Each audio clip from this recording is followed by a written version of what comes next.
She's dead, Walter. Dead people don't get a say in who inherits what, and neither, honestly, do washed-up old men who married them. The words hung in my kitchen like smoke that wouldn't clear. Nobody moved. The refrigerator kept humming its same tired hum. It had hummed for 11 years. Somewhere down the hall, the grandfather clock, the one Eleanor had wound every Sunday morning for 31 years, ticked on, indifferent, as if nothing in this house had just been set on fire. I stood there holding a piece of paper with my dead wife's signature on it, and I understood, in that instant, exactly what I had become to my own family. Not a father. Not a father-in-law. A signature on an old policy nobody had bothered to cancel. A name still printed on the deed of a house they'd already, in their minds, sold. But that's not where this begins. Before I tell you how I ended up standing in my own kitchen at 64 years old, staring at my daughter-in-law like I'd never seen her face before, I want to ask you something. Has anyone ever smiled at you for years while quietly measuring the square footage of everything you owned? If that's ever happened to you, type 1 in the comments before you keep reading, because you already know how this feels in your stomach before I even tell you the rest. My name is Walter Hensley. I'm 64 years old, and for 36 years I worked as a title examiner in Chatham County, Georgia, the guy who reads the fine print nobody else wants to read, who traces a piece of land back 150 years through wills and liens and quitclaim deeds until he can tell you, with total certainty, whether the person selling you a house actually has the right to sell it. I've caught forged deeds before. I've caught a widow's signature added to a mortgage 3 weeks after her funeral, added by a nephew who thought nobody checked notary logs against obituaries. I built a career on believing that paper doesn't lie, even when people do. What I didn't expect, at 64, was to turn that same cold, patient eye on my own family and find the same rot I used to find in strangers' files. I married Eleanor Prescott in 1990. Before that woman came into my life, I want to be honest with you, I had exactly one hobby, and it was work. Eleanor taught 3rd grade at Sacred Heart Elementary for 29 years, and somehow, on a teacher's salary and half of mine, we still managed to send our son Bradley through law school without a single dollar of debt following him out the door. 29 years of grading papers by lamplight at our kitchen table. $14,000, roughly, that she spent out of her own modest retirement fund, helping Bradley and his wife with a down payment on their first house, money she never once mentioned to me until after the fact, because that's who she was. She gave quietly and let credit disappear into the wallpaper. I'm not going to stand here and list every sacrifice like a man reading a grocery receipt. I'll give you the shape of it and move on, because dwelling on numbers was never the point. The point is that Eleanor Hensley spent her whole life making other people's lives softer, and 14 months ago, ovarian cancer took her from me in 11 weeks flat, faster than either of us had time to properly say goodbye. I should tell you something about myself that isn't flattering, because I promised myself when I started telling this story that I wouldn't turn myself into some spotless old saint. Since Eleanor died, I have not been able to walk into her sewing room. The door stays shut, not locked, just shut. Twice a week the cleaning woman, Marisol, dusts around it without opening it, because I asked her to, and I've never once given her a real reason why. There's a rocking chair in there Eleanor bought at an estate sale in 2003, and reupholstered herself, badly, with fabric that doesn't match anything else in the house, and I cannot make myself look at it. My own son thinks I'm being dramatic about a room. He doesn't know that some nights, when the phone rings after 9 p.m. and I don't recognize the number, my hands start shaking before I even answer, because the call that told me Eleanor's scan results had come back wrong came at 9:40 on a Tuesday, and some part of my body never got the memo that the danger passed. That's not strength. That's just a man carrying something he hasn't figured out how to put down yet. So, that Thursday morning when my phone rang at 6:04 a.m., and the screen showed a number I didn't recognize with a local area code, my whole chest tightened before I even picked it up. I almost let it go to voicemail. I wish now, looking back, that I hadn't, because ignorance for one more day would have felt kinder than what came next. But it also would have let them finish what they'd started. and I would never have found out who my family really was underneath 36 years of holiday dinners. Mr. Hensley? The voice was male, careful, pitched low, like a man talking in a library. This is Ron Castellano, branch fraud liaison at Coastal Trust. I apologize for the early call. Is this a safe time to talk? Safe from what? I said, sitting up in bed, my heart already picking up its pace the way it does now, whenever the ordinary rhythm of my mornings gets interrupted. I need you to do something for me, sir, and I need you to trust that I have a good reason for asking. There was a pause, and in that pause I heard him take a breath like a man about to step off a ledge. Please don't tell your son you're coming in, not yet. Can you come to the Abercorn Street branch this morning? Alone, before 9, if you can manage it. I need you to see something with your own eyes before anyone else knows we've found it. I want you to understand something about me, because it matters for everything that comes after. 36 years of reading legal documents for a living does something to a man's nervous system. I don't panic easily. I don't jump to conclusions. I have spent my entire professional life being the calmest person in a room full of people who are catastrophizing over paperwork, because 90% of the time the paperwork is fine and the panic is wasted. But Ron Castellano's voice was not the voice of a man calling about a routine paperwork issue. It was the voice of a man who had found something he didn't know how to say out loud. And it was aimed directly at the two words that had been quietly worrying me for months without my ever admitting it to myself. Your son. What is this about, Ron? I said, already pulling on yesterday's khakis with one hand. I'd rather show you than tell you over the phone, sir. I know that's not a satisfying answer. I promise you it'll make sense once you're standing in front of it. Another pause. Mr. Hensley, I'm sorry for your loss, by the way. I remember your wife came in with you a few times, years back, refinancing the property on Whitfield Avenue. She used to bring butterscotch candies for the tellers. Something in my throat closed up at that. Eleanor used to keep butterscotch in her coat pocket the way other women keep tissues, always ready to hand one to a stranger who looked like they were having a hard day. It had been 14 months, and here was a stranger at a bank, remembering her kindness better than most of my own family seemed to lately. I'll be there in 20 minutes, I said. I hung up the phone and sat on the edge of the bed Eleanor and I had shared for 3 decades, and I did something I hadn't done since the funeral. I looked, for just a second, at her side of the closet, still half full of blouses I hadn't been able to bring myself to donate, and I said out loud, to nobody, "What did they do, Elle?" I don't know why I phrased it that way. I hadn't consciously suspected anyone of anything. But some part of me, the part that had spent 36 years learning to smell a forged signature the way a sommelier smells a corked bottle of wine, already knew, before I had a single piece of evidence, that whatever waited for me at that bank had my son's fingerprint somewhere on it. The drive to Abercorn Street usually took me 18 minutes. I made it in 12. Savannah in early morning has a particular kind of fog that rolls up off the marshes and sits low over the live oaks, turning the Spanish moss into something almost ghostly, and that morning it felt less like weather and more like an omen. The whole city wrapped in gauze the way you'd wrap something you didn't want anyone to look at too closely. I gripped the wheel of my old Buick. I still drive the same Buick Eleanor used to tease me about. Said I loved that car more than I loved indoor plumbing. And I ran through every version of what a nervous bank manager could possibly want to show a 64-year-old widower before 9 in the morning, alone, in secret from his own son.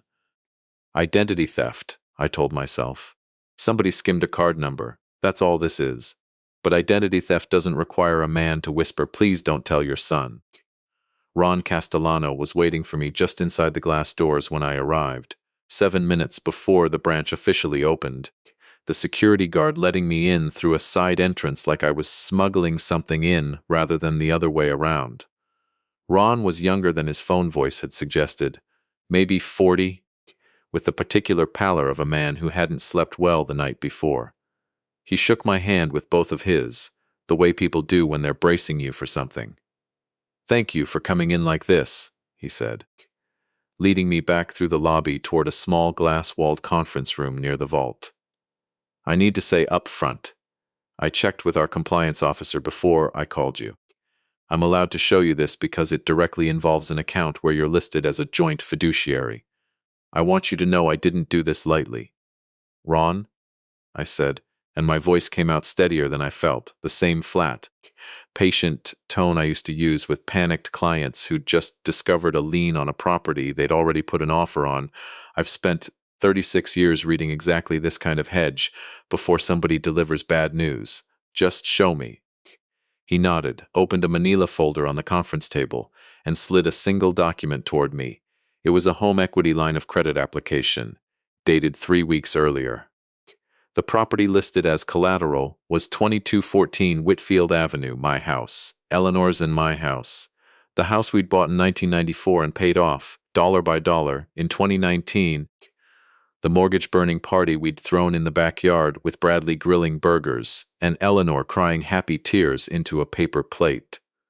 The loan amount requested was $310,000, and at the bottom, in the section marked co-borrower, was a signature, Eleanor Marie Hensley. I have looked at 10,000 signatures in my professional life. I have an eye for the pressure points where a real hand slows down at the loops of certain letters, the particular hesitation people carry into their own names when they've signed them 8,000 times across a lifetime. I knew Eleanor's signature the way I knew the sound of her key in the front door. And I am telling you, looking at that page in a fluorescent-lit conference room at 6:50 in the morning, that the signature was close. It was frighteningly close. Someone had studied her hand. Someone had practiced. But it wasn't hers. The E curled wrong. Eleanor always closed her lowercase e's tight, almost pinched, a habit from decades of grading tests in cramped classroom margins. This E was open, generous, the way someone writes when they're imitating a memory of a signature rather than reproducing muscle memory, built over 60 years of actually being that person. Ron, I said, and I heard my own voice go very quiet. My wife died 14 months ago. She has been dead for 14 months, and someone signed her name on a loan application 3 weeks ago. Ron didn't say anything. He didn't have to.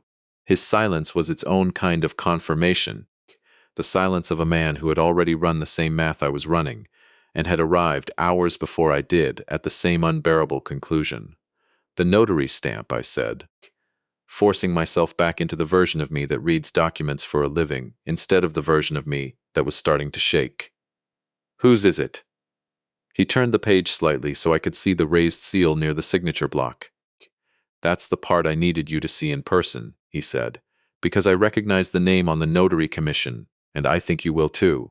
I looked down at the small embossed text circling the seal, Vanessa R. Hensley, Notary Public, State of Georgia, my daughter-in-law, Bradley's wife, the woman who had sat across from me at my own dinner table every Sunday for 6 years, who had cried real tears at Eleanor's funeral, who had hugged me at the graveside and whispered, "We're going to take care of you, Walter," had notarized her own mother-in-law's signature. 14 months after that mother-in-law was buried in Bonaventure Cemetery under a headstone Vanessa herself had helped pick out. I want to tell you that I stood up right then and demanded the police be called. I want to tell you I felt righteous fury, clean and simple, the kind you see in movies. What I actually felt was something closer to the floor, dropping out from under a house I thought had a foundation.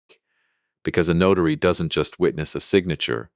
A notary swears, under penalty of law, that they personally watched the person sign, that they confirmed the signer's identity.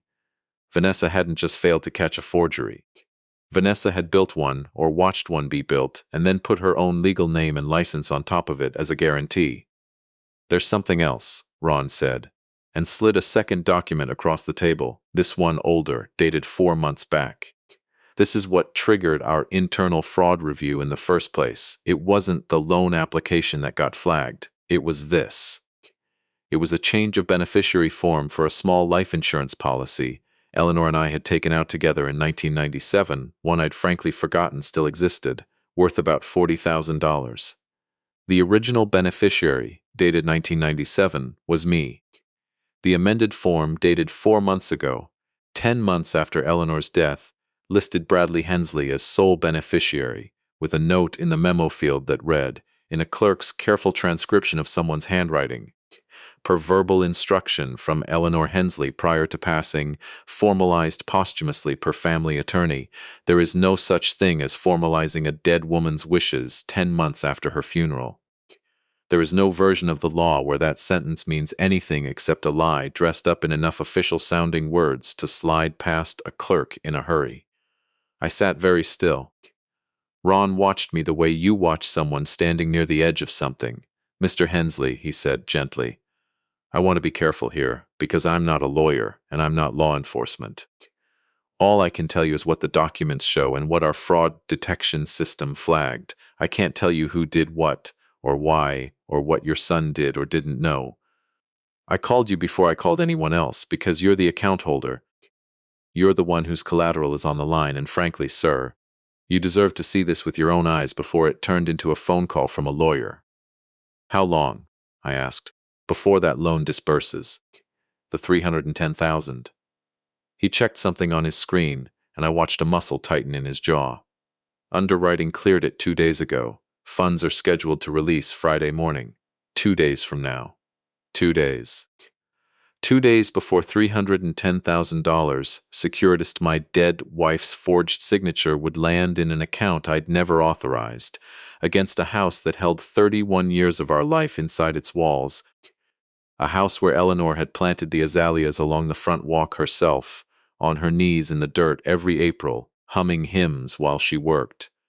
I thought about Bradley then, really thought about him, for the first time with clear eyes instead of a father's automatic reflexive love. I thought about the last 6 months, the way he'd started dropping by more often, always with some version of the same conversation. "Dad, you really don't need this much house for one person. Dad, have you thought about what happens to the estate long term? Dad, Vanessa and I were talking, and we think it might be smart to get some things in order while you're—" And he always stopped there, always let the sentence die, because even Bradley, weak as he apparently was, couldn't quite make himself say, "while you're still healthy enough to sign things yourself." I had thought, God help me, that it was love. I had thought my son was worried about me. I had sat across from him at my own table and felt grateful that he cared enough to think about the future. "I need copies of everything," I said to Ron, and I heard my voice settle into a register I hadn't used since I retired, the voice I used to use in depositions, flat and exact and utterly without mercy, every document with a signature on it. Every notary log Vanessa Hensley has filed in the last 18 months, not just mine. And I need the name of whoever in underwriting cleared a $310,000 loan against a house with a deceased co-borrower without a single red flag going up before now. "I can get you the first two," Ron said carefully. "The underwriting question, I'd need compliance and probably legal counsel involved before I could say more, and I'd strongly encourage you to have your own attorney on this before Friday. I don't need a lawyer yet," I said. And for the first time that morning, something steadier than shock moved through me. Something colder, more familiar. The exact feeling I used to get 30 years ago, when I'd trace a chain of title back through 6 owners and finally find the one deed, buried in a courthouse basement, that proved the whole transaction sitting on someone's desk was built on sand. I need paper. I've spent my whole life reading paper that people thought nobody would ever check. Give me copies of everything, and give me 48 hours before this loan releases, and I will find out exactly how deep this goes. Ron studied me for a long moment, and something in his expression shifted, less like a nervous bank employee delivering bad news, and more like a man recognizing for the first time that the 64-year-old widower sitting across from him wasn't going to fall apart the way he'd probably expected when he'd made that 6 a.m. phone call. "There's one more thing," he said quietly, reaching into the folder a third time. "I almost didn't show you this one. I don't know if it means anything, but it was clipped to the file, and it has your wife's name on it. So I thought you should decide for yourself whether you want it." He slid across a small, sealed envelope, yellowed slightly at the edges, the kind of stationery Eleanor used to keep in the drawer of her writing desk, pale blue, lined with a thin border of pressed flowers along the top. On the front, in handwriting I would have recognized anywhere on earth, in ink that had faded just slightly with time, were 3 words, For Walter, later. My hands were shaking by the time I picked it up, and this time it had nothing to do with fear of bad news on the phone at 9:40 on a Tuesday. This time it was because some part of me understood, holding that envelope, that my wife had left something behind that the two people forging her name apparently hadn't found, or hadn't dared to open. "Where did this come from?" I asked, and my voice cracked on the last word in a way I hadn't allowed it to crack once, not at the funeral, not in 14 months of nights alone in that house. "It was in a lockbox tied to the original mortgage file from 1994, Ron said. Sealed, unopened, forgotten in our archive system until this fraud flag pulled the whole account history. As far as I can tell, sir, nobody's read this but her." I sat in that small glass conference room, Georgia sunrise finally breaking gray through the blinds, holding an envelope my dead wife had addressed to me 30 years before either of us could have imagined how badly her own son and the woman he married would one day need her signature to be real. And I understood that whatever I found inside was going to matter more than any loan document, any notary seal, any fraud investigation the bank could ever run. I didn't open it there. Some things, I decided, a man needs to be alone for. I thanked Ron, gathered the copies he'd promised me, and walked back out into the fog-wrapped morning, with my late wife's unopened letter in one hand, and the proof of my own family's betrayal in the other, and for the first time in 14 months I felt something other than grief settle into my chest. It sat there next to the grief, not replacing it, but standing beside it the way an old, patient friend stands beside you at a funeral, steady, unhurried, and absolutely certain of what needed to happen next. I had 2 days before that money moved. I had 36 years of knowing exactly how to read a lie printed on official paper. And I had a letter in my coat pocket that I intended to read exactly once, alone, before I decided how the rest of this story was going to end. He didn't say anything. He didn't have to. I drove home from the bank with the folder of copies on the passenger seat, and Eleanor's letter sitting on top of it like something radioactive. And I want to tell you, I went straight into the house and tore it open the second I parked in the driveway. I didn't. I sat in the Buick for 11 minutes, engine off, hands on the wheel, staring at the azaleas Eleanor had planted along the front walk, blooming pink and stupid and beautiful, like they had no idea the woman who'd put them in the ground was gone and the son she'd raised was trying to steal the house out from under her memory. I carried the letter inside, past the hallway with her portrait, past the closed door of her sewing room, and I sat down at the kitchen table where she used to grade papers by lamplight. And I opened it the way you open something you're afraid might be the last new thing that woman will ever say to you. The paper inside was thin, the ink slightly faded, dated in the corner. March 1997. 3 years into the mortgage on Whitfield Avenue, long before cancer, long before grandchildren, long before any of this. Walter, if you're reading this, it means I finally worked up the nerve to actually seal an envelope, which you know is not my strong suit. I'd rather just say things to your face and watch you pretend you weren't listening. I'm writing this the week we found out I was pregnant with Bradley, and I don't fully know why, except that I keep having this feeling that money changes people slowly the way water changes stone, and I wanted to leave something behind that was just true, before I got too used to having a family to protect it clean. I worry, some nights, that we're going to raise a boy who thinks love and money are the same language, because that's the only language either of us really speaks fluently when we're scared. Promise me you'll teach him the difference. Promise me that whatever we build in this house, we build it so that nobody standing inside it ever has to choose between being loved and being provided for. I don't know what will have happened by the time you read this. I just know I wanted you to have my actual handwriting saying it, not just my voice in your memory, because voices fade and paper doesn't. I love you. Don't let anyone in this family ever forget what that word is supposed to cost. I sat at that table for a long time after I finished reading. Eleanor hadn't predicted a forged signature. She hadn't named Vanessa, hadn't named a bank, hadn't left me some tidy prophecy pointing at a villain. She'd left me something harder than that, a worry, ordinary and human, about the family she was building, written down 30 years before either of us could have known how right she'd turn out to be in the most general and devastating way possible. I folded the letter back along its original creases and put it in my breast pocket, over my heart, and I understood that I wasn't going to spend the next 2 days chasing revenge. I was going to spend them finishing the promise she'd asked me to make before I even knew I was going to have to keep it. I called my old colleague Denise Okafor that afternoon. Denise had been the head forensic document examiner for the Chatham County court system for 11 years before she retired, and, in 36 years of chain of title work, she was the single sharpest eye I'd ever worked alongside. The kind of woman who could look at a photocopied signature and tell you within 10 minutes whether the pressure pattern matched a genuine autograph or a traced one. She still consulted privately, and she still owed me a favor from 2011, when I'd caught a title defect on her sister's property before it cost the family $40,000 in a bad closing. "Walter Hensley," she said when she picked up, warmth in her voice even through the years. "I heard about Eleanor. I'm so sorry, I should have called." "I need your help with something else now," I said, and I told her everything. The 6 a.m. call, the notary seal, the beneficiary change, the 2 days before $310,000 moved into an account I hadn't authorized. There was a long silence on the line.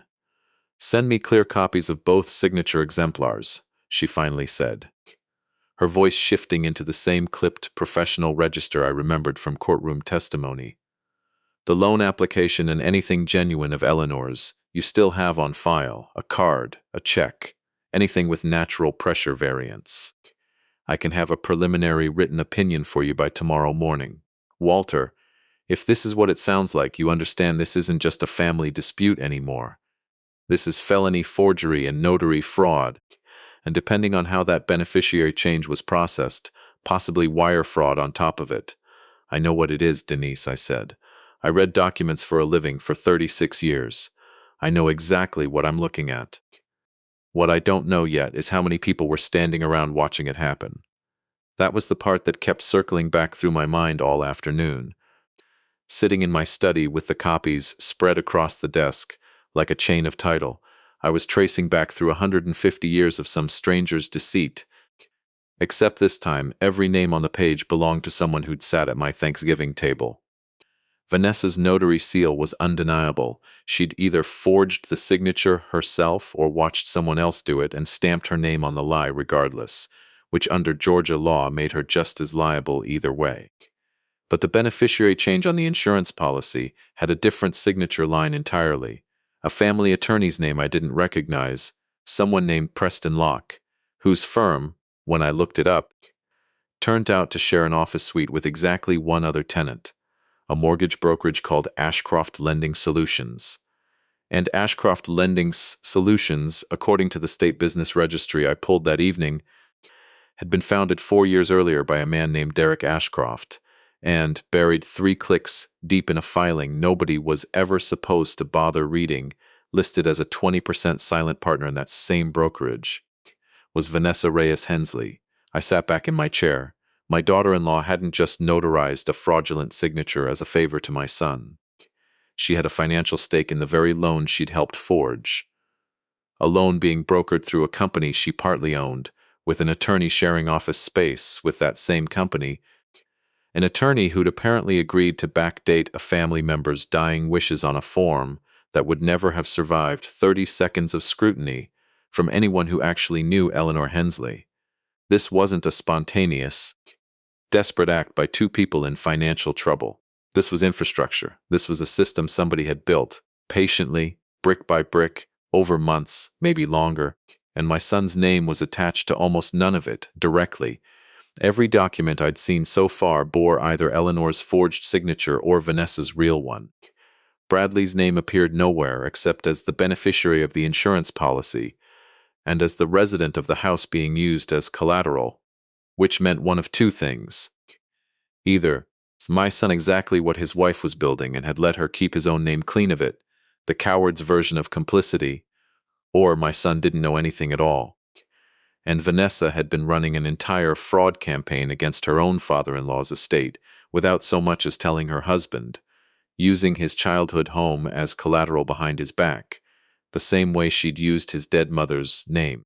I needed to know which one it was before Friday, because if my son was innocent, I was about to do something that could shatter what was left of our relationship, trying to protect him from a wife who'd already turned him into an unwitting accessory. And if he wasn't innocent, if he'd sat at my table every Sunday for 6 months, eating pot roast, asking about my blood pressure, while quietly waiting for a loan to clear against his dead mother's forged name, then I needed to be steady enough and cold enough to watch that particular truth land without letting it break something in me that I might not get back. I decided the only way to find out was the same way I'd spent 36 years finding out anything that mattered. I needed to watch, quietly, before I acted loudly. I called a man named Curtis Boyd the next morning. Curtis had done security consulting for 3 different title companies I'd worked with over the years, and after he retired, he'd kept a small side business installing discrete home monitoring systems for elderly clients worried about in-home caregivers.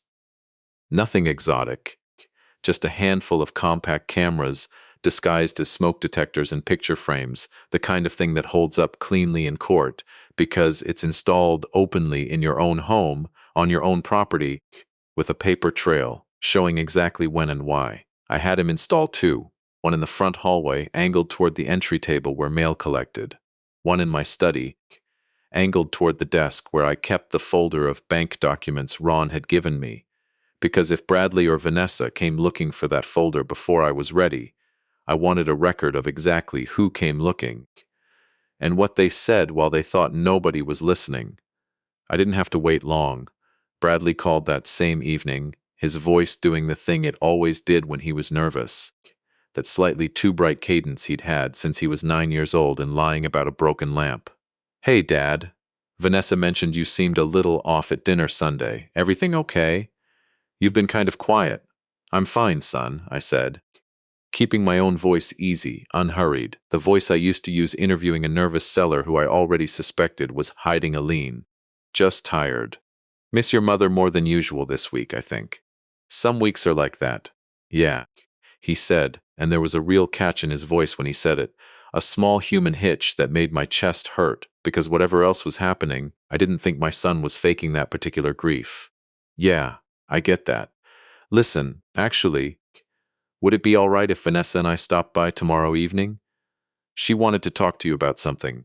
Nothing bad," he added quickly, too quickly. "Just some paperwork stuff, estate planning. You know how she is about staying organized." I closed my eyes for a second, standing in my kitchen, phone pressed to my ear, and thought about a $310,000 loan, scheduled to disperse in less than 48 hours. "Of course," I said. "Come for dinner. I'll make the pot roast your mother used to do." "Dad, you don't have to." "I want to," I said, and I meant it, though not in the way he probably heard it. "Come around 6. I hung up the phone and stood very still in the quiet kitchen for a long moment, and then I did something I hadn't let myself do since the funeral. I laughed. One short, disbelieving syllable, not because anything about this was funny, but because some part of me, the part that had spent 36 years reading the small print other people, hoped nobody would ever check, recognize the shape of what was coming with something close to grim, weary familiarity. My daughter-in-law was about to sit at my table and ask a dying man's widower, a man she believed was too grief-fogged and too trusting to look closely, to sign something. I didn't know yet exactly what, but I knew the way I used to know when a stack of paperwork on my desk had one page in it that didn't belong, that whatever Vanessa Hensley was bringing to my house tomorrow evening was going to be the last piece I needed. I spent the next day preparing the way I used to prepare for a difficult closing, quietly, thoroughly, without letting anyone see the work happening underneath the surface. I met Denise for coffee at 9, and she handed me a preliminary written report, 5 pages long, dense, with terms like letter formation variance and pen lift analysis. But the conclusion at the bottom was written in plain English for exactly the reason I'd asked her to write it that way. In my professional opinion, based on comparative analysis of exemplar signatures dated 1994 through 2019 against the question signature dated 3 weeks prior, The questioned signature does not match the known genuine hand of Eleanor Marie Hensley, with a reasonable degree of forensic certainty. I have documented 17 points of divergence, including inconsistent letter slant, absent natural tremor consistent with the subject's age at time of alleged execution, and irregular baseline pressure suggesting a traced or closely studied reproduction rather than a spontaneously executed signature. I called Ron Castellano and told him I had a forensic opinion in hand and would have it to the bank's fraud department by end of day, along with a formal written request to freeze the pending disbursement, pending investigation. He told me the freeze could be processed within the hour once he had the documentation, and that Coastal Trust's own compliance team would independently be referring the matter to the district attorney's economic crimes unit, regardless of what I chose to do personally, because a licensed notary knowingly certifying a false signature on a home equity instrument was not something the bank could simply let Quater Money handle. I asked him, as a personal favor, to hold that referral for 48 hours. I told him I needed one evening first, one dinner, one conversation, conducted entirely on my own terms, in my own home, before this became a matter for people in uniforms and courtrooms, instead of a matter between a father and the family he'd spent his life trying to protect. Ron, to his credit, agreed, though I could hear in his voice that he thought I was either very brave or not entirely well, and honestly, sitting in my study that afternoon with Eleanor's letter in my breast pocket and a forged version of her signature spread across my desk, I wasn't entirely certain myself which one it was. I called Preston Locke's office next. Not to speak with him, I had no intention of tipping my hand that early, but simply to confirm, through a receptionist who had no idea what she was confirming, that yes, Mr. Locke shared office space at 4410 Habersham Street with Ashcroft Lending Solutions, and yes, a Derek Ashcroft was in fact a managing partner there.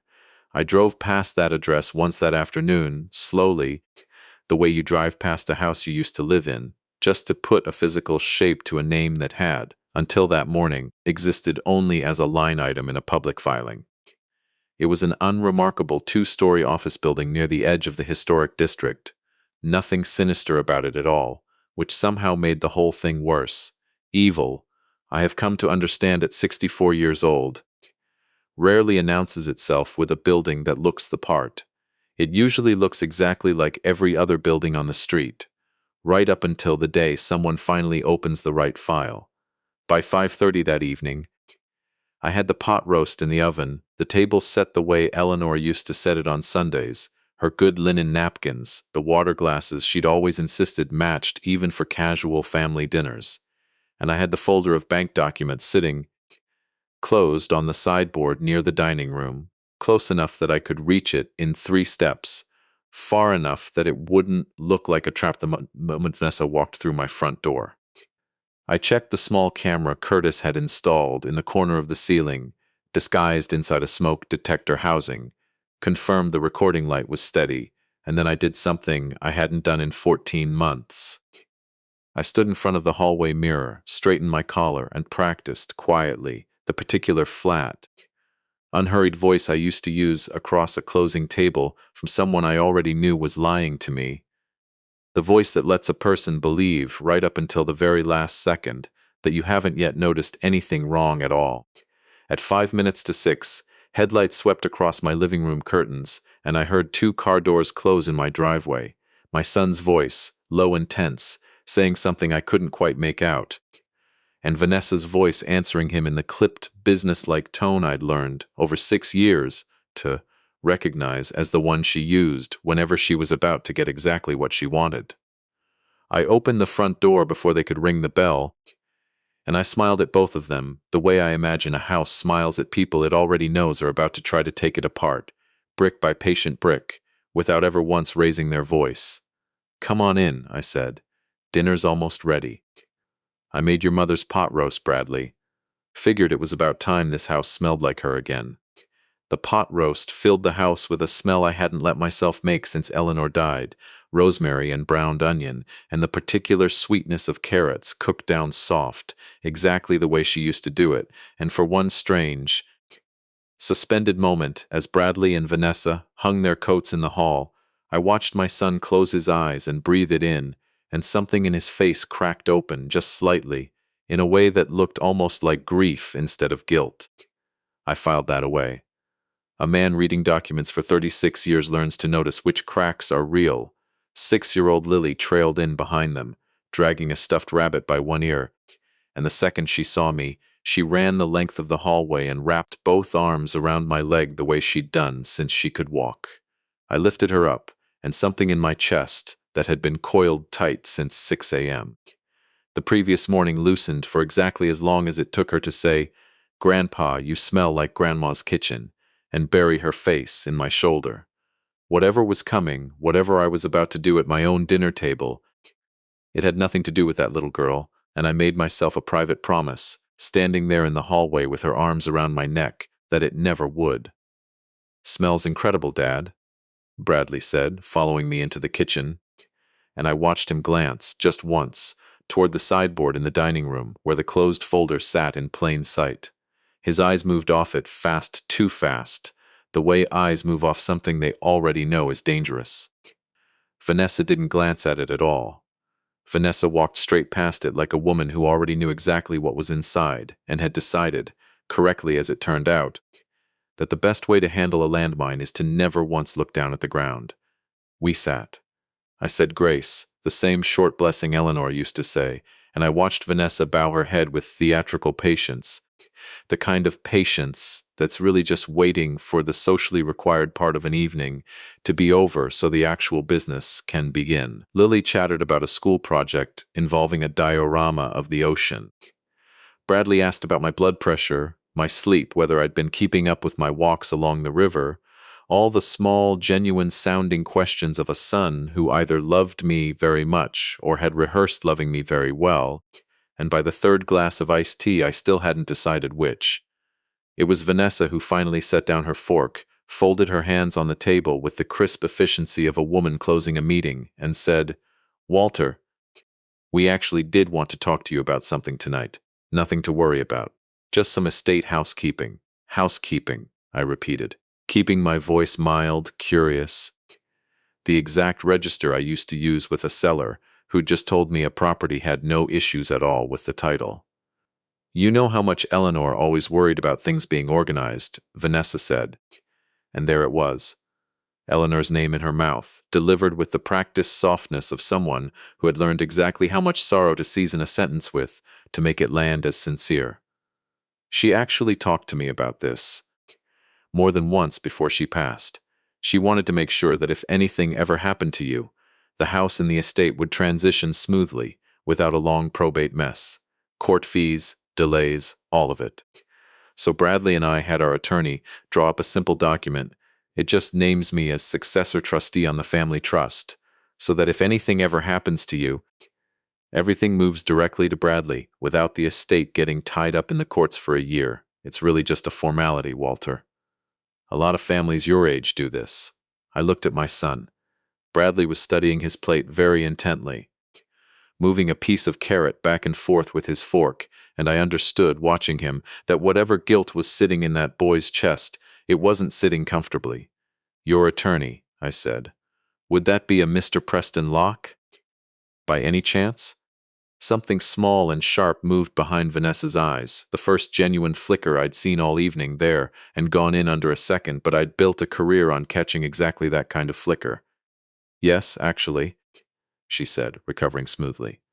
"How did you— Lucky guess," I said, and reached for my tea. "The thing is," Vanessa pressed on, sliding a slim folder out of her handbag and setting it on the table beside my plate, "it really would be best if we could get this signed tonight. Preston's office needs it notarized and filed by end of week for it to take effect before the new fiscal year. And honestly, Walter, I know how much you've been struggling since Eleanor. I just don't want you carrying this burden on top of everything else you're already dealing with. Let us handle it. Let me handle it."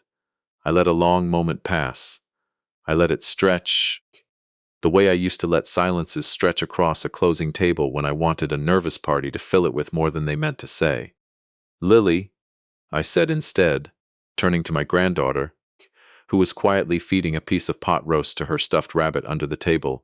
Did you know Grandma used to keep a whole drawer of pens just for writing letters? Real ink pens. She loved them. Lily looked up, delighted to be included. Is that why Mommy has one? She asked, entirely innocent, entirely without malice, in the particular unfiltered way that only very small children can deliver a sentence that changes the temperature of an entire room. The blue one with the flowers on it. Mommy keeps it in her desk drawer at the office. I found it when I was drawing. The table went very quiet. Bradley's fork stopped moving.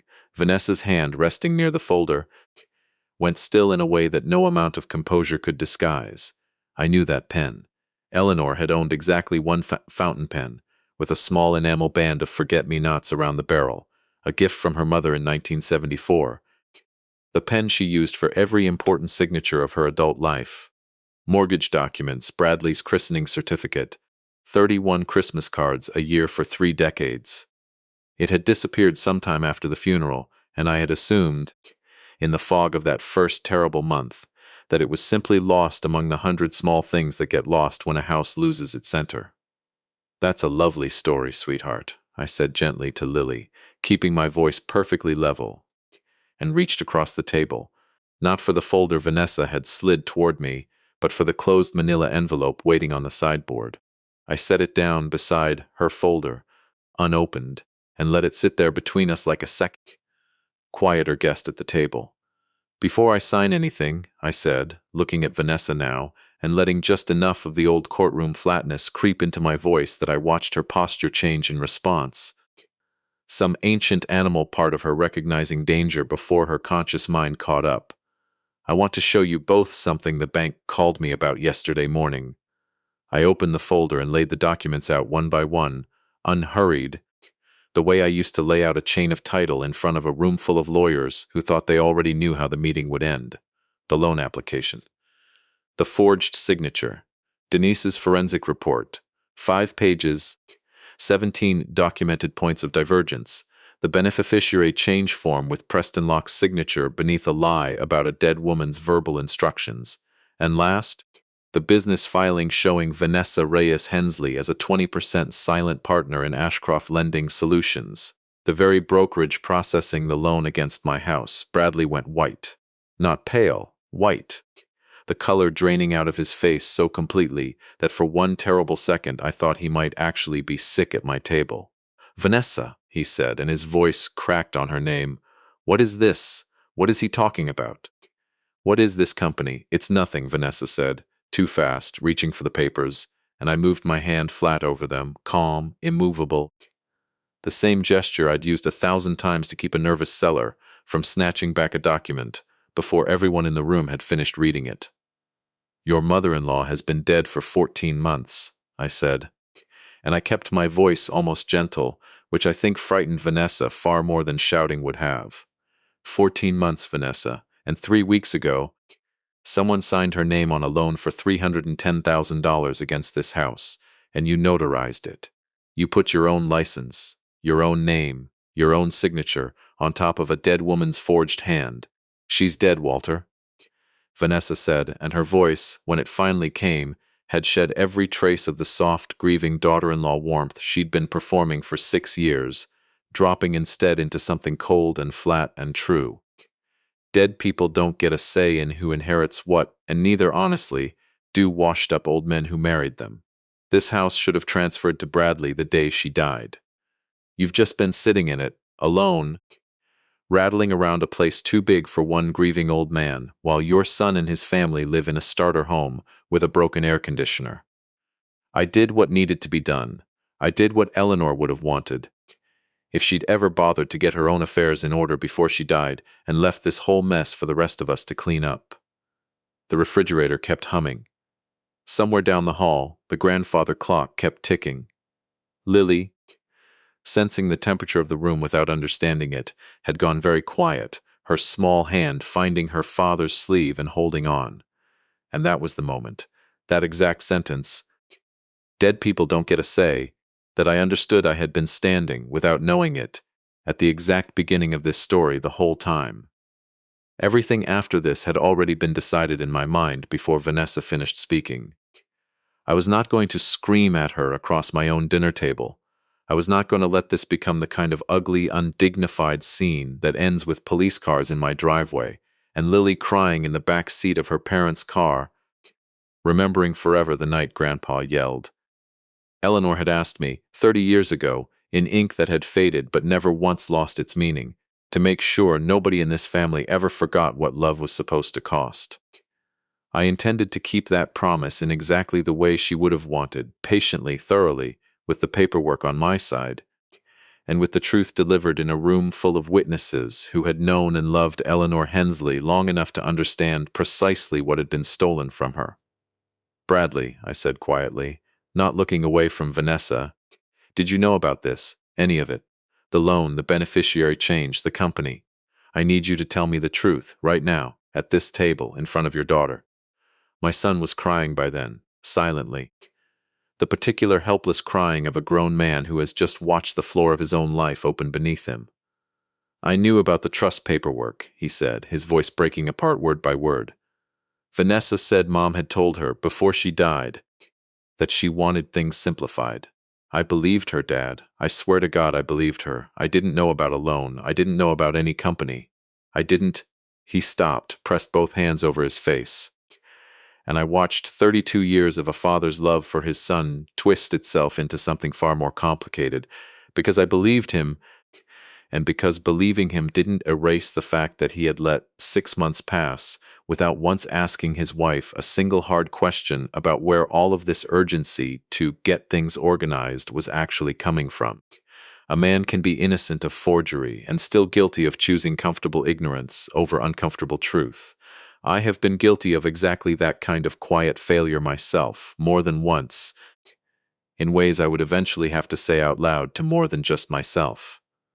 I believe you didn't know the details, I said to Bradley, and meant it. But I also think you didn't want to know them. That's not the same as innocence, son. That's just a softer kind of looking away. Vanessa stood up so fast, her chair scraped hard against the hardwood. This is insane, she snapped. You have no idea what you're doing, Walter.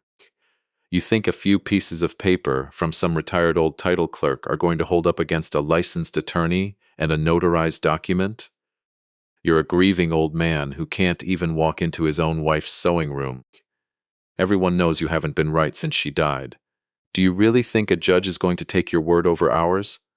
I don't need a judge to take my word over yours, I said, standing now too, unhurried, reaching into my breast pocket for the one piece of evidence in the entire folder that had nothing to do with forensics or forgery at all. I drew out Eleanor's letter, 30 years old, still folded along its original creases, and set it gently on the table between us, beside the forged loan application, so that both documents sat there together, one built on a lie, one built on the truest thing I'd ever read. Your mother-in-law wrote this the week she found out she was pregnant with Bradley, I said, my voice finally, for the first time all evening, threatening to break. She was worried even then, 30 years before any of this happened, that money would slowly turn this family into people who couldn't tell love from a transaction anymore. She asked me to make sure nobody in this house ever forgot the difference. I'm not doing this for revenge, Vanessa. I'm doing it because I made a promise to a woman who's been dead 14 months, and unlike you, I intend to keep it. Lily, who had been silent through all of this, small and watchful in the way children are when they sense a storm without understanding its shape, finally spoke into the terrible quiet that followed, her voice high and clear and utterly without guile. Grandpa, she said, if Grandma's in heaven, why does everybody keep fighting about her stuff instead of just being sad she's gone? Nobody answered her. Nobody could. Bradley pulled his daughter into his lap and held her the way you hold something you're afraid you're about to lose. And Vanessa stood very still, her carefully built composure, finally, visibly, cracking down the middle. And I understood, watching all three of them, that I had exactly 2 days left before Eleanor's memorial garden dedication, the bench the church had asked me to help plan a year in advance. The ceremony scheduled for that Saturday morning in the courtyard of Sacred Heart, where half the congregation who had loved my wife for 3 decades would be gathered to watch a plaque with her name on it get set into stone. I hadn't planned it this way when Ron Castellano first called me at 6 in the morning, but sitting there in my own dining room, watching my son sob into his daughter's hair and my daughter-in-law's mask finally slide all the way off her face, I understood exactly where the rest of this story was going to end. Eleanor deserved better than a quiet, private cleanup, a settlement, an awkward silence at future holidays where everyone pretended nothing had happened. She deserved to have her name defended in the exact kind of room where people had spent 30 years believing every good thing about her. And I intended to make sure that when the truth finally came out, it came out somewhere she would have recognized, surrounded by the community she'd spent her whole life quietly loving, in the daylight, where nobody forging a dead woman's signature could hide from what they'd done. "Get out of my house," I said quietly to Vanessa. "Both of you take Lily home. Bradley, I love you, and I am not finished with you, but I need 2 days before I can look at you again without seeing that folder on the sideboard. Saturday morning at your mother's memorial dedication, in front of everyone who ever loved her. You're going to find out exactly how much I've learned since Thursday." And Vanessa. I looked at her one last time, and I let every year of reading Liars across a closing table settle into my voice. You should call Preston Locke tonight, and Derek Ashcroft, because by Saturday, everyone in this town who ever trusted either of you is going to know exactly what you did to a dead school teacher's good name, and I promise you, that is a debt paper can't erase. Friday morning began with a phone call from the district attorney's economic crimes division. A detective named Priya Anand who spoke with the unhurried precision of a woman who had read every page Ron Castellano's fraud team had forwarded to her overnight and found all of it exactly as damning as I had. "Mr. Hensley," she said, "I want to be straightforward with you. What you've brought us is strong. The forensic report, the notary filing, the business registration tying your daughter-in-law to the lending company processing her own fraudulent loan. We're opening a formal investigation, but I also need to tell you something you don't know yet because it changes the shape of what you're dealing with." I sat down slowly at my kitchen table, the same table where, less than 40 hours earlier, I'd watched my son's face go white and my daughter-in-law's mask finally slip. "Go on," I said. "Ashcroft Lending Solutions has been on our radar for 8 months, Detective Anand said. Not because of you. Because of 3 other complaints. Elderly homeowners in Effingham and Bryan counties who claim they were pressured into refinancing loans they didn't understand, brokered through the same firm, using forged or coerced signatures obtained through a very similar pattern. We've been building a case against Derek Ashcroft specifically. We didn't until your complaint landed on my desk this morning that he'd apparently recruited a licensed notary as a silent business partner to help him do it faster and cleaner than he'd managed with the other victims." I felt something cold settle low in my stomach, a feeling I recognized from 30 years of finding one buried defect in a chain of title that turned out to be connected to 6 other properties nobody had thought to check. "You're telling me my daughter-in-law isn't the architect of this? She's a tool somebody else built. I can't speak to her state of mind," the detective said carefully. "That's not something a phone call can tell you. But financially, structurally, yes. Derek Ashcroft owns 80% of that company. He's the one who identified your property, who arranged the notary services, who's been the constant across every complaint we've received. Whatever role your daughter-in-law played, she wasn't the one running the operation. She was, at best, a very willing junior partner. At worst," Anand paused, choosing her words with obvious care. "At worst, she may not have fully understood what she was helping build until it was already too far along to walk back cleanly." I thought of Vanessa's face at my dinner table 2 nights before, the moment her composure had genuinely cracked. Not when I confronted her with the forgery itself, but a half-second earlier, when I'd mentioned Preston Locke's name and something had moved behind her eyes that looked less like guilt and more like fear. I had read it as fear of being caught. Sitting in my kitchen Friday morning, I began to wonder if it had actually been fear of someone else entirely, I called Bradley that afternoon and asked him to come alone, without Vanessa, without Lily. He arrived looking like he hadn't slept, dark half-moons under his eyes. And he stood in my doorway for a long moment before I finally pulled him inside because some part of the man I raised was still visible under 36 hours of collapse. And I couldn't make myself leave him standing on the porch.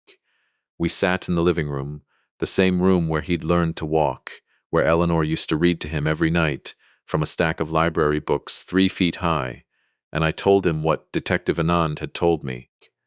I watched my son's face move through something that looked almost like relief before it collapsed back into something worse. "There's more," Bradley said quietly, staring at his hands. "I didn't tell you everything Wednesday night. I was too ashamed. Vanessa's been... Dad, she's been seeing him. Ashcroft. I found texts on her tablet about 4 months ago, right around the time she started pushing so hard about the estate paperwork.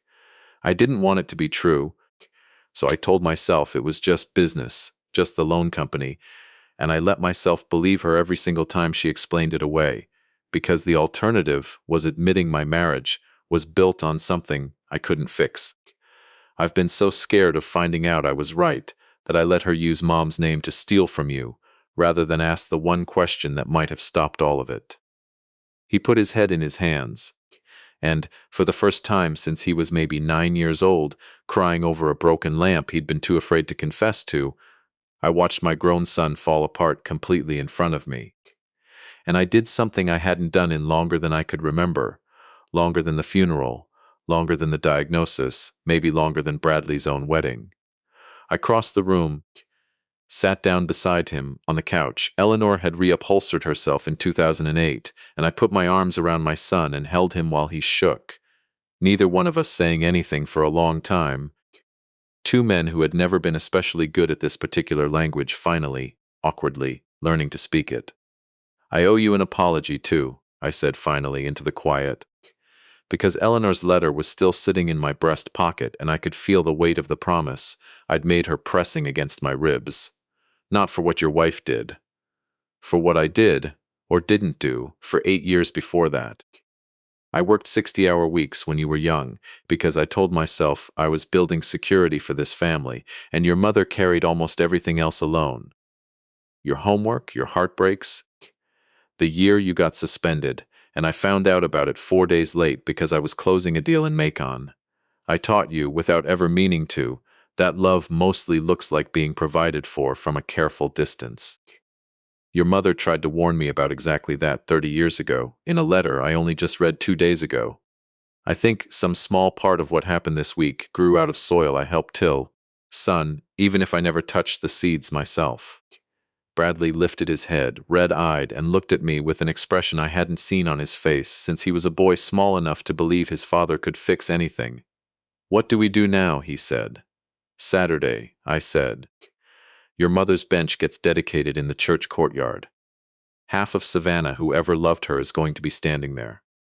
I've spent 36 years believing that the truth, laid out clean and complete, doesn't need me to shout it. It just needs the right room to land in. I'm going to give it that room, and I need to know, before we walk into it together, whether you're going to be standing beside me or whether I'm going to be standing there alone." "Beside you," Bradley said, without a second's hesitation, and something in his voice had steadied in a way I hadn't heard since before the funeral. "Whatever this costs me with her. Dad, I'm done protecting a lie that used my own mother's dead hand to right itself." Saturday morning arrived gray and warm, the particular soft Savannah light that filters green through live oak canopies and makes even a parking lot look like something out of a hymn. The courtyard at Sacred Heart had been decorated simply, the way Eleanor would have wanted.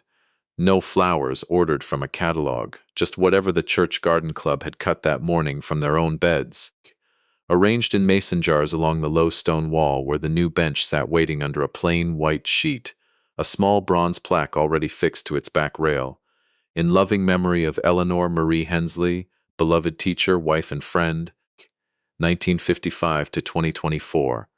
30 years of casseroles brought to Twix neighbors, 29 years of third graders who wrote her thank you letters decades after they'd left her classroom. 100 small kindnesses nobody had ever bothered to count. And here, finally, was a piece of stone that would. I had called Ron Castellano and Detective Anon the night before, and both had agreed to attend quietly, not to make a scene, but because I'd asked them to be present as witnesses in case the truth required official ears in the room. I had also, at Denise Okafor's insistence, met privately with a young attorney named Marcus Webb before the ceremony, a family law and elder fraud specialist she trusted, who reviewed every document I intended to reference and gave me exactly one hard instruction. You can confront Vanessa and Derek Ashcroft directly with the forged signature and the notary fraud that's fully documented and verified. Do not read financial account numbers or loan balances out loud to a crowd. Confront them with those privately, before or after, where they can respond without 300 people watching a man's bank statement get narrated like a courtroom exhibit. Let their own reaction, in front of people who love your wife, do the rest of the work. I understood, and I intended to honor it. Nearly 200 people had gathered by 9:30, filling the folding chairs the church had set out and spilling along the low wall and under the oaks. Former students of Eleanor's, some of them gray-haired themselves now, teachers she'd mentored, the choir she'd sung alto in for 2 decades, neighbors, and yes, Bradley beside me in the front row, Lily on his lap in her Sunday dress, and 3 chairs down, arriving 11 minutes late in a black dress that looked expensive and entirely wrong for the occasion, Vanessa alone, scanning the crowd with an expression I recognized instantly as a woman checking every exit before she sits down.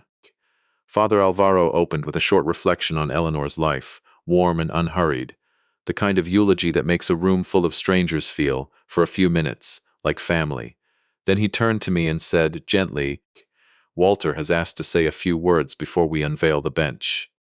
I stood, and I felt Bradley's hand briefly find my shoulder as I passed him, and I walked to the small podium set up beside the covered bench. Eleanor's letter still folded in my breast pocket, and I looked out at 200 people who had loved my wife honestly, for free, for decades, expecting nothing in return. 36 years ago, I began, I married a woman who kept butterscotch candy in her coat pocket for strangers, having a hard day. Some of you remember that. Some of you were third graders who got one of those candies on a day when nobody else at home was being kind to you. And I've had at least 4 of you tell me, over the years, that it mattered more than you ever told her while she was alive. I let that settle, watched a few heads nod, a few eyes go wet. Eleanor wrote me a letter 30 years ago that I only read for the first time this week. In it, she asked me to make sure our family never confused love with money, never let one stand in for the other. I intend to keep that promise today, in front of the people who knew her best, because I don't think there's a room in this city more qualified to witness it. I saw Vanessa go very still in her chair. 14 months after my wife died, I continued, keeping my voice level, unhurried, the voice of a man reading a chain of title into a courtroom record. Someone forged her signature on a $310,000 loan against our home. A licensed Georgia notary, my daughter-in-law, Vanessa Hensley, certified that forged signature as genuine, under penalty of law, while holding an undisclosed financial stake in the lending company processing the loan. A wave of murmurs moved through the crowd, a physical thing, chairs creaking, someone near the back gasping audibly. I have a written forensic examination confirming the forgery. I have public business filings confirming the financial conflict. And as of this week, the Chatham County District Attorney's Economic Crimes Unit has opened a formal investigation, not only into this loan, but into a pattern of similar complaints against the same lending company, whose managing partner, Derek Ashcroft, is not in this courtyard today, because 2 detectives are currently waiting to speak with him at his office on Habersham Street. Vanessa stood up so fast. Her chair scraped against the flagstone, loud in the sudden silence.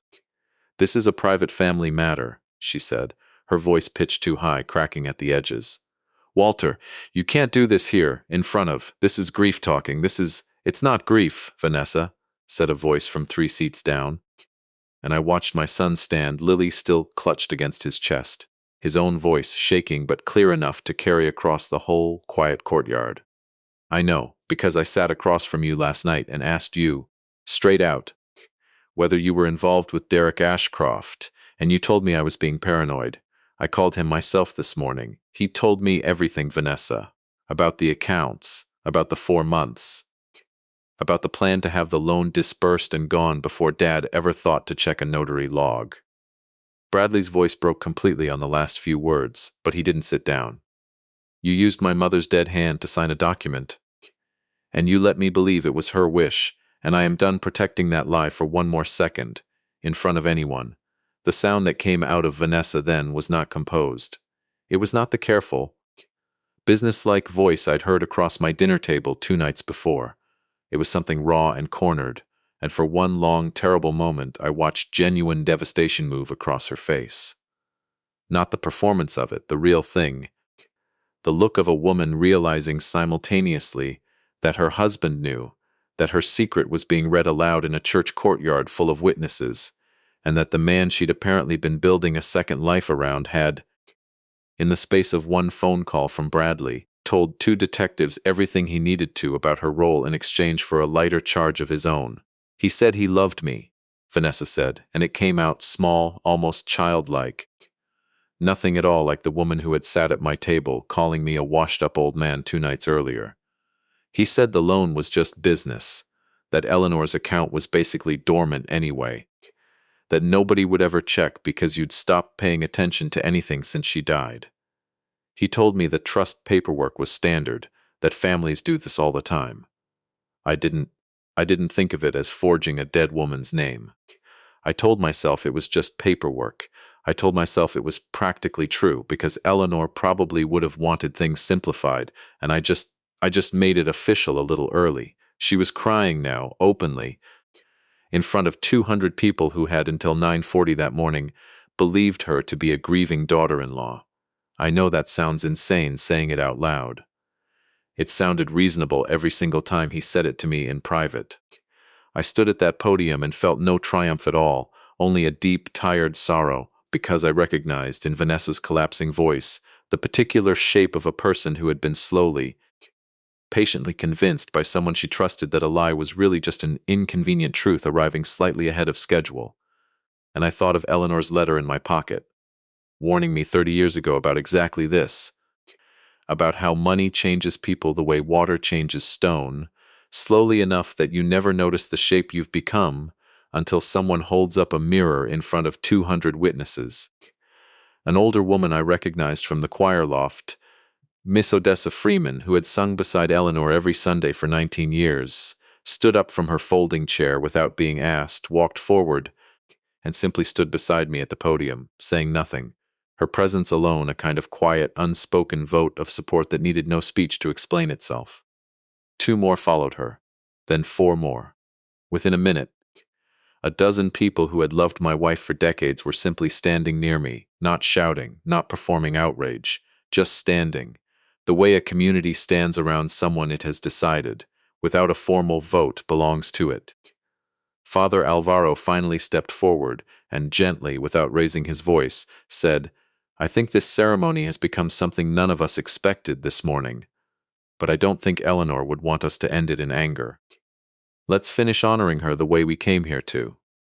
I nodded, grateful beyond words for a man who understood exactly when to redirect a room, and I turned back to Vanessa, who was still standing, shaking, alone now in the space the crowd had quietly created around her.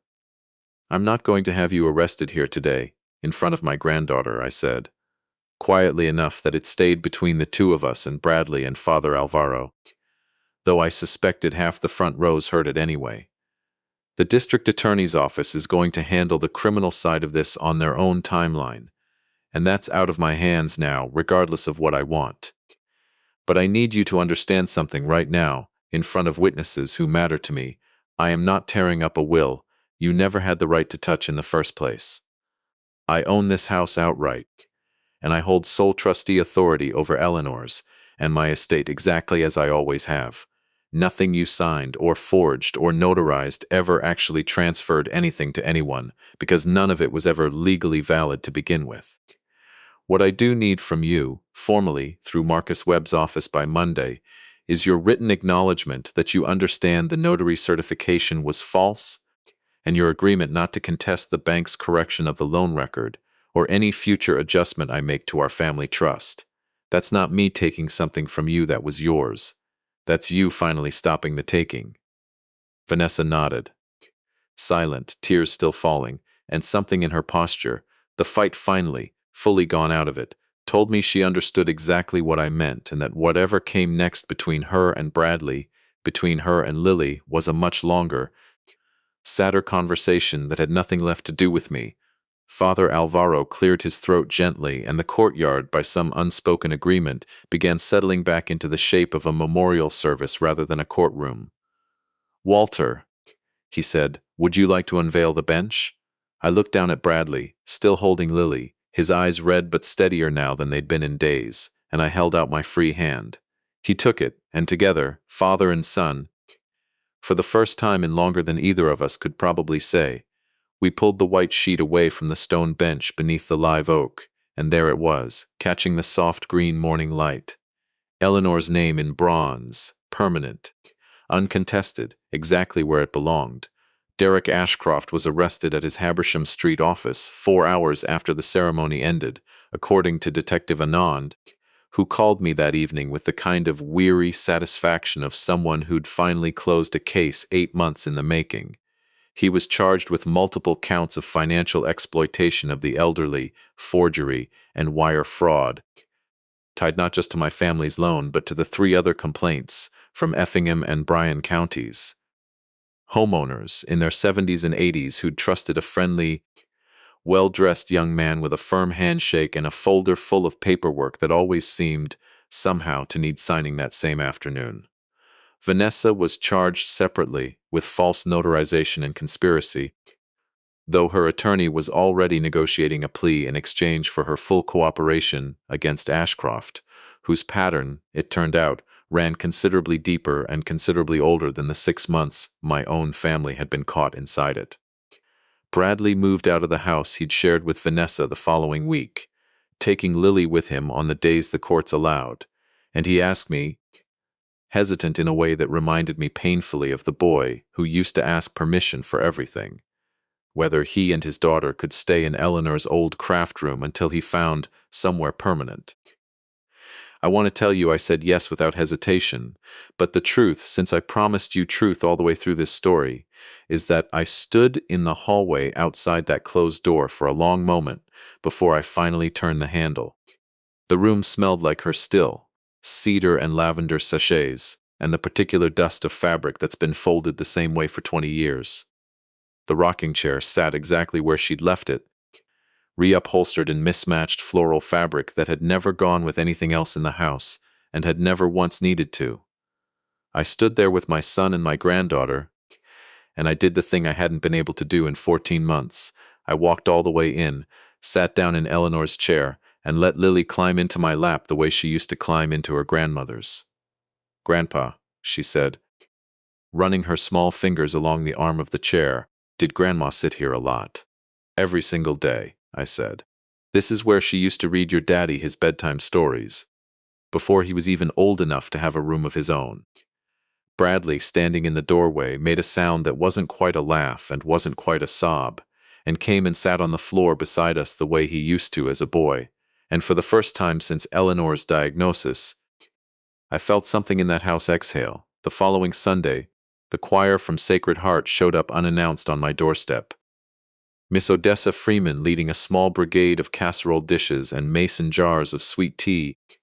Nobody asking permission, nobody making it a production, just women who had loved Eleanor for decades quietly filling my refrigerator, the way Eleanor herself used to fill other people's. "We heard you've had a hard couple of weeks," Walter Hensley, Odessa said, setting a chicken pot pie on my counter like it was the most ordinary errand in the world. "Figured you didn't need to cook for a while."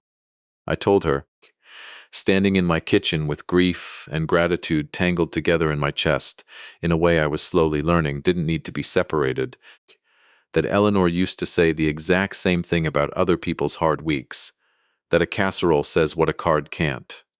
Odessa smiled and told me that was exactly why she'd raised her own children on Eleanor Hensley's example, One third-grade classroom kindness at a time, passed forward without either of them ever fully realizing how far it had traveled. I never did read the loan documents or the beneficiary form out loud again after that morning at the church. I didn't need to. The truth had already landed exactly where it needed to, in a courtyard full of people who'd known my wife's real signature better, in some ways, than the notary who'd forged it. Marcus Webb finalized the amended trust that autumn, with Bradley as sole beneficiary, structured this time with the kind of careful, patient language Eleanor herself would have insisted on, provisions that protected Lily's future first, that made sure no single signature, forged or genuine, could ever again move $300,000 against a house built on 31 years of shared, ordinary love. You spent your whole career telling other people the truth about their paper, Denise Okafor said to me over coffee. Months later, once the case had quietly worked its way through the courts, and Derek Ashcroft had accepted a plea that would keep him away from elderly homeowners for a very long time. Funny that the hardest file you ever had to read turned out to be your own family. Paper doesn't lie. I told her, the same thing I'd told 100 nervous clients over 36 years, and I found, saying it that day, that I finally believed it applied to more than just deeds and titles. People do. But if you're patient enough, and you love the truth more than you love your own comfort, the paper always tells you exactly who did the lying. I keep Eleanor's letter in the top drawer of the desk in what used to be her sewing room now, where Lily does her homework most afternoons after school, her stuffed rabbit propped in the rocking chair beside her, the way Eleanor's own childhood dolls once sat while she graded papers by lamplight.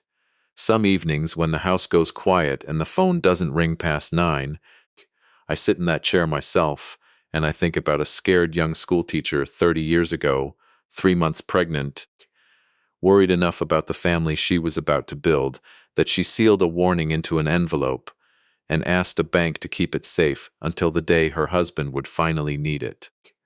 She never got to see whether her worry turned out to be justified, but I like to think, wherever she is, she knows now that the promise got kept, not because I was strong enough to keep it alone, but because a whole church courtyard full of people who loved her simply refused to let her name be the one thing in this family that got forged and forgotten. I still drive the same Buick. I still keep butterscotch candy in the glove compartment now, the way Eleanor used to keep it in her coat pocket. And every so often, at a red light, I hand one to a stranger who looks like they're having a hard day, and I watch their face soften the exact same way I watched hers soften for 36 years, and I understand, finally, that a good name isn't something you inherit or forge or steal. It's something you spend a whole life quietly signing, one small kindness at a time, until the signature is so unmistakably yours that nobody, no matter how carefully they practice, can ever successfully write it in your place.